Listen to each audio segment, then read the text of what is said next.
Welcome to A Founder's Life. I'm your host, Leo Gestetner. On this show, we dive into the real stories behind the highs and lows of entrepreneurship and how we pursue a more balanced and meaningful life along the way. This podcast is brought to you by Thanks, helping founders like us scale with reliable remote talent. Email founders@thanks.com, that's THANKZ.com, with the subject line A Founder's Life to receive some preferred pricing. Now, I'm excited to be joined today by Jeffrey Hayzlett.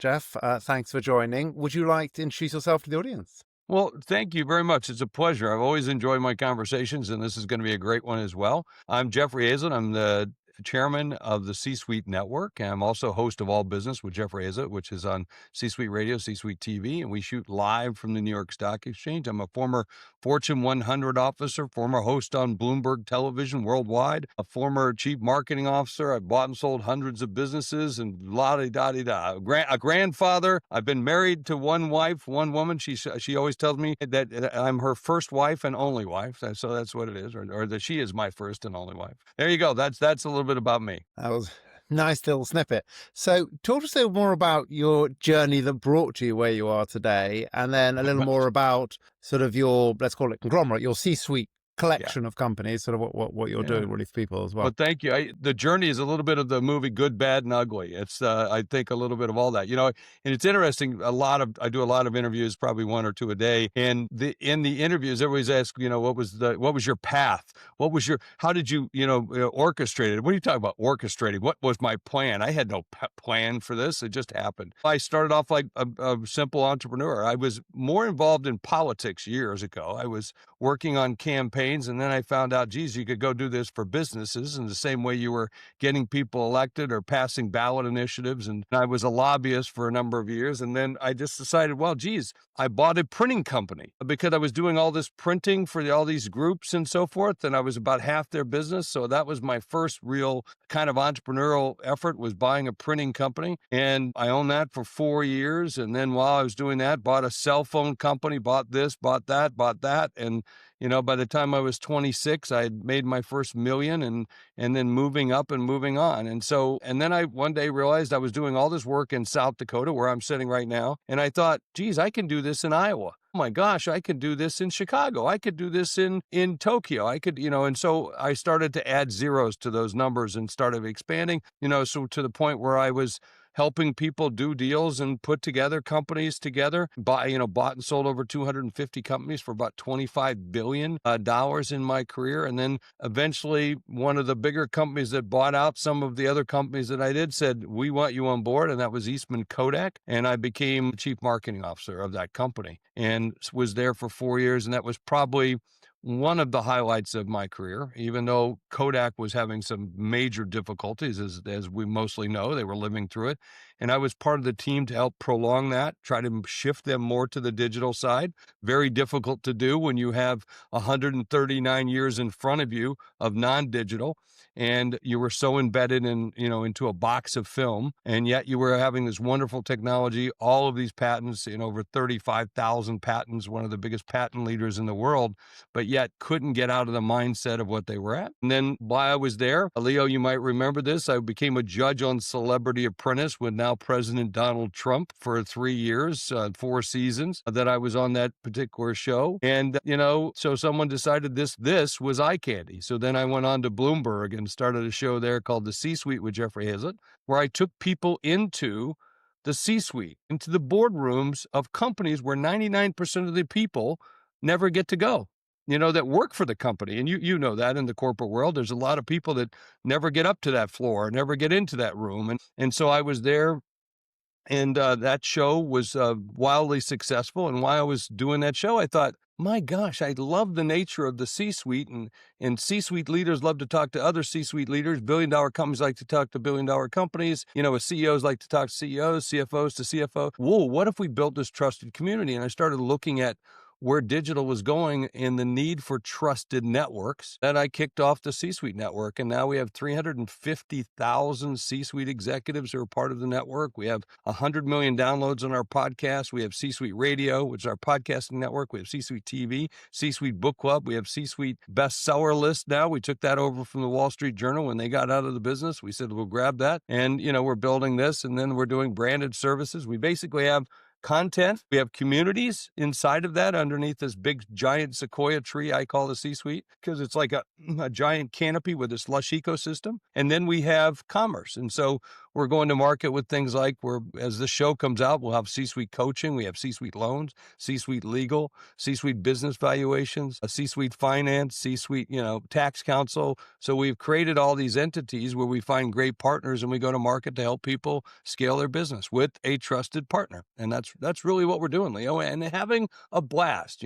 I met you along this journey, and sorry to keep going, but man, you put the quarter in, you get to go for the full ride here, But when I was still building this, and I'm building it, I tell everybody, what's it going to be? I don't know what it's all going to be. I'm just going to keep going. I'm building this thing as I'm flying it. I'm having a blast. The only thing I don't want to do is crash land it. That's it. So as long as it's flying, I'm good. I'm happy. So, we're just having a blast with it and helping businesses every single day. That's what we do. That's fun. I hadn't actually heard the part of the story where the networking organization really span out of a TV show. It did. So it's almost come full circle because yeah, now it's back into TV. But which really gets to the premise of what we kind of teach as well. That this, you have to be a media company today. You have to create content. It used to be that we would sit back in a business, and last business I was at, I had $17 billion marketing budget, $17 billion. Right, driving sales of over about 90 billion. And I learned that, we go out and we advertise, we market way out here to this wide funnel in order to get it into this pipeline. Well, what I've learned is, what if we create great content that people are attracted to, and then you build a community around that want to listen to it. And it's no longer about, spray and pray. It's no longer about eyeballs and ears, It's about hearts and minds. And so the key isn't about attracting 100,000 people to be your friends, all right, to like. It's about getting the right 100. And so it's about getting them, really into that pipeline and make the pipeline even narrower, so you're not talking to all these people that aren't interested in you. I mean, I love it when we send out, and by the way, we send out hundreds of thousands of emails in a month. But I like it when people say, don't send me stuff, because then I don't have to waste my time on it. It's great. It's fine, and I'd much rather be there. Yeah, it's that's one of those things in America. I remember when I first moved to America, somebody said to me, the difference between, say, the UK and America, the UK, you'll talk to 20 people and maybe you'll get one yes, and that's a real yes. In America, you'll talk to those 20 people, you'll get 10 yeses, but it might be that none of them are real yes. So yeah, I mean, you want to know, is someone actually interested or not? Yeah, I am. Yeah, I'm only interested if you really want to talk, and if you've got the money to talk. That's the other piece of it. I mean, I have people want to talk to me all the day. I had text earlier, and I went to my assistant, said, call this person, see what they want. So call this person, see what they want, because I know they're just asking a general question or something, and I don't have time for that, or how, Leo, somebody will say, let's get together for coffee, and I always write back, I don't drink coffee, so what do you want? And it's not to be rude. It's just like, can we just get to the damn discussion? I'm kind of guarded with my time. The only thing we've really got that's the greatest value that we have is our time, right? Because it goes dwindling every day. So yeah, I'm just very protective of it. That is true. Although I had a funny conversation the other day. I'm very much like get to know somebody. Like if I'm on the phone with someone, it can be a sales call, them pitching me pitching them, whatever. But I still want to get to know them. Well, I think that's part of that relationship. Saying, you want the chemistry. Yeah. You want the chemistry. You want to be intrigued. I have conditions of satisfaction. One of them is I want to build wealth. The other one is I want to learn new things. And third, I want to have fun. I'd really like to do all those together. 100%. And, so when I get on the phone with someone, I'm asking about, what they've been up to, family, I want to get to know. Anyway, I got on a call with someone the other day, large corporate, and I said, and we're chatting, and I said to him, so have you got any kids? And he goes to me, why do you want to know that? I'm like, it's just being friendly. I'm like, by the way, I got kids. Here am I. By the way, what's their social security numbers? But just so I can check. No, it's like, what do you want to know? Like, dude, I just want to get to know you. What the heck's the deal? What's the deal?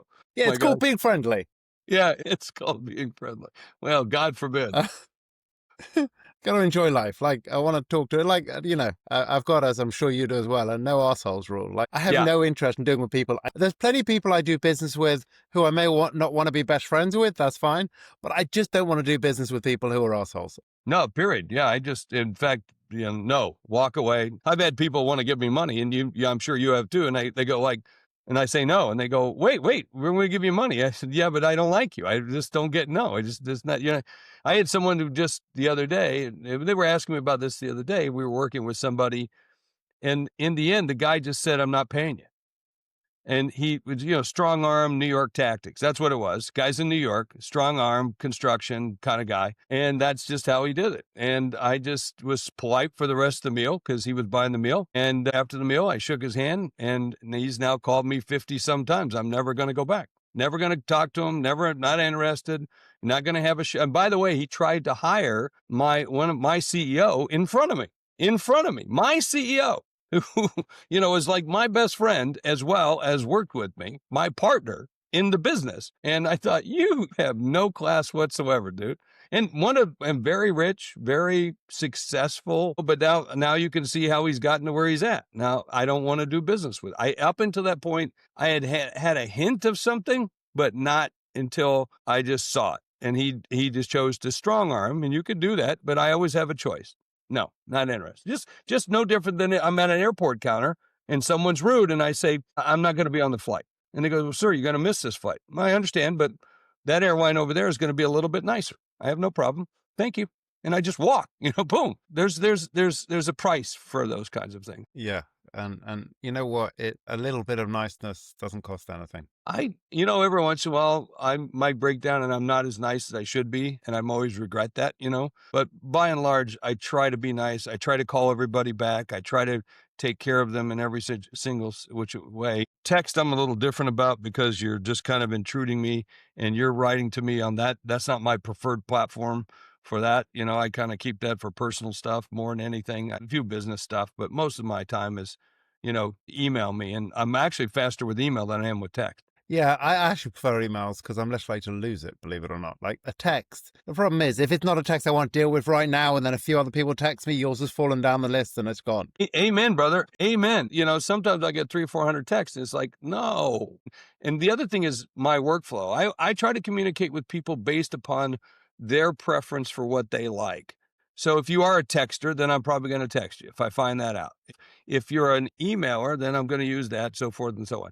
Or sometimes even phone calls or video calls. Depends on what's best for us to do that. But for me, my ecosystem, meaning my support team and everything's on the email side. So, if you text me, I got to make a copy of it. Then it's like people with virtual cards now. Everybody has a freaking virtual card and they want to connect and link it to your phone. If you connect it and go into my contacts, I will never find you again. But if you give me your card or give me that information and I put it in my CRM system, I'll put, I met Leo, Lima, Peru, blah, blah, blah, blah, blah. And then I'll always remember that. And then, that's not where we met, but you get where I'm going. People just assume that you do business the way they do business. Well, no, that doesn't work. It doesn't always work. Yeah, you got to meet them in wherever they want to be met.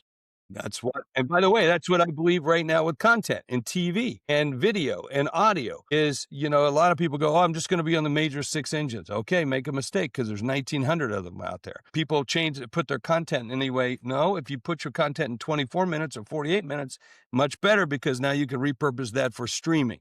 You can repurpose for broadcast, a lot of those kinds of things. So I liked it's like somebody said, everything's on YouTube. Well, yeah, some of it, not all of it. Most of the stuff I see on YouTube that's business content is a place to go to put your videos for 37 people to watch. So, go to where the people are, go to where your audience is. That's what you have to do. And if that's YouTube, great. If that's streaming, if it's LG, if it's Sony, if it's Vizio, if it's, wherever it might be, even, I can tell you that my show has been on American Airlines. It's the longest running show on American Airlines. I get more things from American Airlines, from people watching me and recommending me and all kinds of things than probably anywhere else. It's amazing. And talk to us a little bit about family, how family looks for you. Well, I mentioned a wife we've been married together for 43 years, and then two engaged for two. So I count those. So 45 years. And she says it's the best 11 non-consecutive years of her life. So, because I'm always traveling, I'm always gone, but I think that's been part of the allure for us, which is great, you know. And although we have a rule that if I'm somewhere for more than 3 days, typically she'll join me. Now, we broke a lot of that during COVID. So now we're getting back into our rhythm of how we can do that. But I'm traveling so much these days, one day here, and so forth. We've been settling a little bit more in Roatan, which is an island off of Honduras, and I go down there about 7 days a month, which is just wonderful to be able there and see friends and see people, and we're building out that. I've got a couple of children, and from those two children and their spouses, we have three grandchildren, 10, 8, and 2. I have one and they're all girls. I have one granddaughter in New York and two in South Dakota, so which makes it great because I'm back and forth all the time as much as I can between the two. Although the 8 and 10-year-olds at the age where, grandpa's still kind of cool, but, I got sports, I got this, I got that. So it's the 2-year-old where I'm still in that great playground stage where I'm just a big playground for the little one. So, and I read books. She asked for a horses book. She's 2, very smart. She counts, speaks a couple. She actually speaks a couple languages. And now I had to buy her a horse book, and last weekend I read it 50 times. So it was 50 times to her. So it was You got any horses on the ranch in South Dakota? I used to have some horses a couple years ago during COVID. I had horses have accidents from time to time, broke legs, and in such a way that they could not be repaired. So lost both of my great horses who I had for decades. But it's one of those things too, Leo. Right now I'm in the traveling stage. You got to be home. You want to be home to have, if you got a dog, you want to be home. If you got horses, not so much with horses because our horses are kind of working horses, and somebody said, "What barns you got?" And we don't have barns. They live out in the field. Where they drink from. There's a creek right there. So little things like that. So it's a little different up in our part of the country than maybe the genteel English pastures you might have known. Funny. And what do you like to do for health? For health, mostly drink scotch and eat bacon. I enjoy walking. I work a lot. When I'm home in South Dakota, it is my funnest and greatest time. And it's because I work outside, I get my Kubota, my 4-wheeler, I'm chopping trees, I'm moving brush, and I'm mowing, pushing snow. We were talking about that earlier. And that's the extent of most of my real health is that. I do a lot of walking. I'm in New York, I walk everywhere. I don't like taking cabs, so walk 40, 50 blocks, nothing for me, so I like keeping track of my steps, and I'm right now within 5 pounds of the lightest I've been in 20 years. So is really cool. So, I feel good. I feel good. Nice. I think it's, health for me. Yes, there's those aspects. There's also sleep. As we were discussing earlier, you've got your Yeah. aura ring.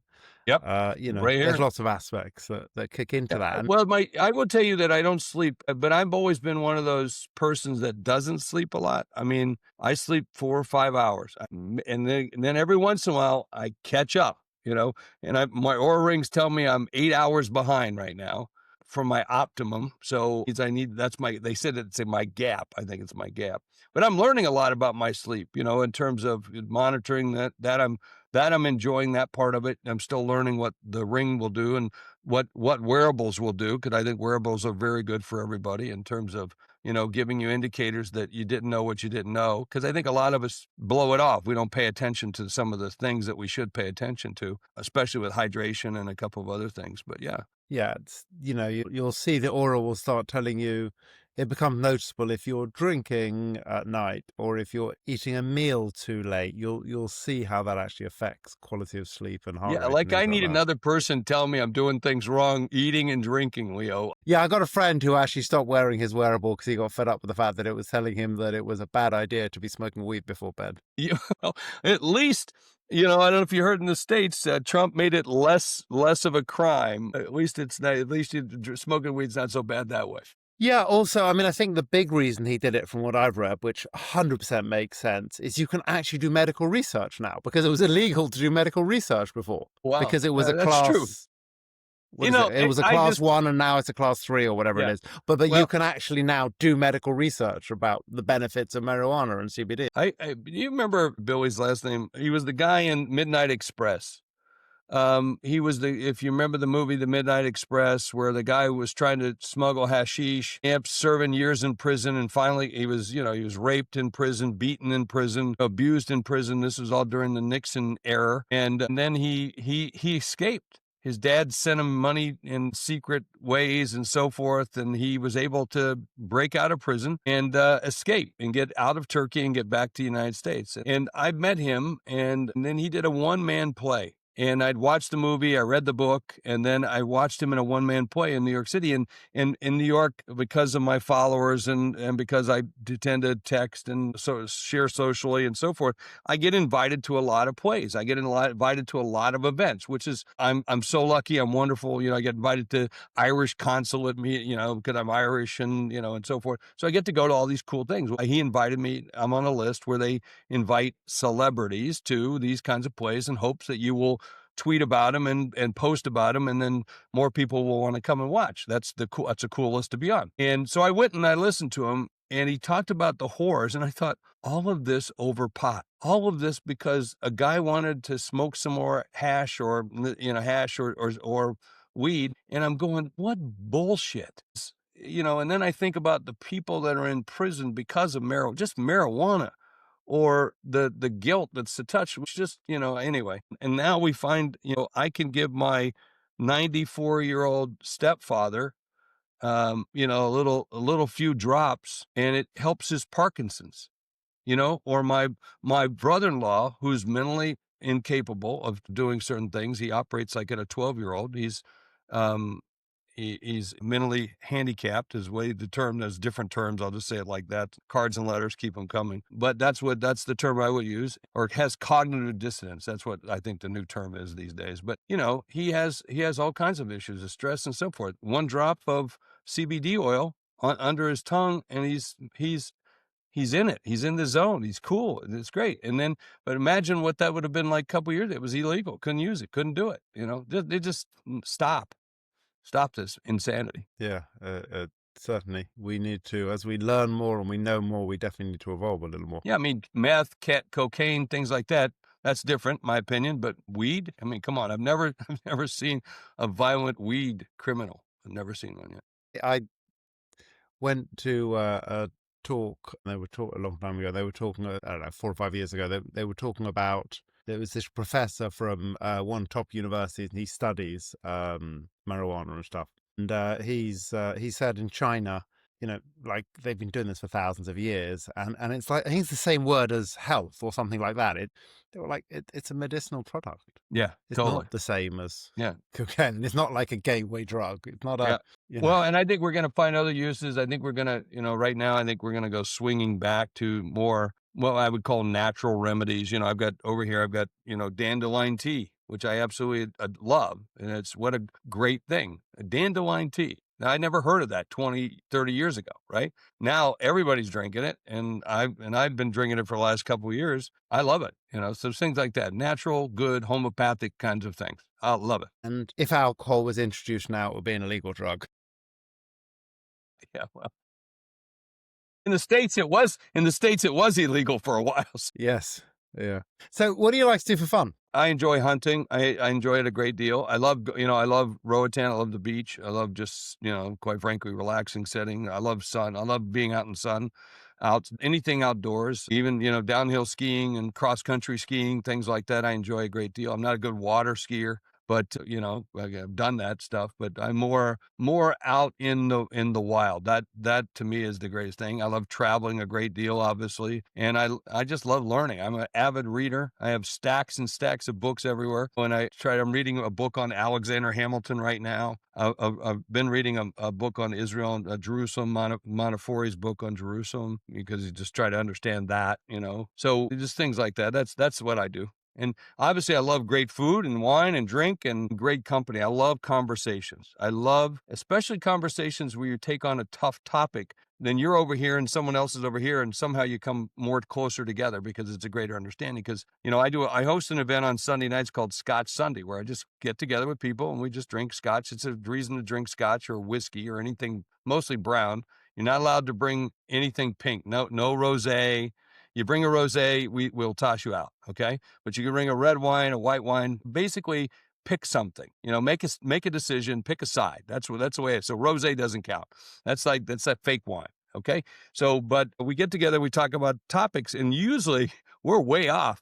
But my thing about those conversations is like sitting around a pub with all the crazy people that you know, and you're having a discussion about politics, religion, sex, everything that's taboo. And yet you're still friends. You still have great conversations. And it's not my intent to change your mind, but my intent is to understand who you are a little bit better. And if we all go about it like that, we have civil. And then right before someone's, reaches through the screen and punches someone, I change the topic. So that's usually the way we. I think you're right. It is fun having those conversations with people who think a little differently, as long as they're not so closed-minded that they can't hear anything else. Yeah, well, you have those people. And it's good to, by the way, it's good to find them. It's good to find out who they are. They usually don't always come back. That's okay. We enjoyed you. It was fun. You were great entertainment, but, maybe this isn't the place for you. But yeah, Leo, I think you and I have had some really good conversations over the years, and we don't always agree about things. But look, when we get together, once in a while, we find each other again, it was like we picked up where we left off, and it's wonderful. And not always agreeing is the fun part, as in, Totally. if everyone thinks exactly the same, life would be very boring. It's just Totally. ideally people who are actually a little open to hearing another opinion. And they don't need to be frankly, completely. Yeah, and let's be all clear. Most of us are all nuts in some way, shape, or form. It's a little bit of that, so that's okay. I think it's great. I love it. Yeah, we're all an acquired taste for someone. Exactly. Some of us are just better vintages than others. And so talk to us a little bit about that sort of thread of, let's call it a balanced life. So in other words, you're working hard, you're always working hard, but you're finding time for family, health, whatever that is, going for your walks, chopping down some trees, having some fun. How do you find a balance across all of that? Yeah, balance is an interesting word. I don't always think it's balanced at the time, right? But you have to refill the buckets. I call them buckets, and you carry these buckets around. You got to remember. And so one of them is business. One of them is your family. One of them's religion. And one of them's your friends. Stephen Covey said that. He said there's 4 things, like a 4-way teeter-totter. I think you have to add health to that. I don't think, and I think there's more of an emphasis on health than there was 20, 30, 40 years ago. I think it was important, but not like it is today. And both physical as well as mental health. And I think there's a lot more. Tricia Ben, who's our CEO here at C-Suite Network, she and I were talking about that today. There's a lot more emphasis on that, a lot more discussion on it, a lot more openness to have those discussions. We recently here in the U.S., Carl Reiner's son murdered him and his wife, and he's had issues for years and years and years. And so, to be able to talk about those things is very interesting. And we also have all these shootings and everything else that are going on, certainly in the U.S., but around the world, we're seeing that everywhere. But I do think you have to be aware of those. I call them the 5, and then I need to work on, am I being spiritual enough? Am I doing enough for my family? Am I doing enough for myself? Am I doing enough with my friends? And certainly business is always at the forefront for guys like me, but you have to step back and remember what you're doing it for, and then refill those buckets. Yeah, I agree 100%. And I think, for me, you talk about the health side you mentioned just there, for me, that's about health span. So not lifespan, it's that health span of being healthy until I die. That's important. Yeah, well, I'm up at the age now where I'm, things get a little stiffer, things aren't, so I gotta, hey, what I gotta do to fix that? I gotta stretch more, I gotta move more. That's a good thing about the aura. It's telling me move. Okay, I got to remember that, because you get so entrenched in front of the computer or on a Zoom call or doing something. It's good to have, reminders, Yeah. And what has been a pivotal moment in your life? Every day.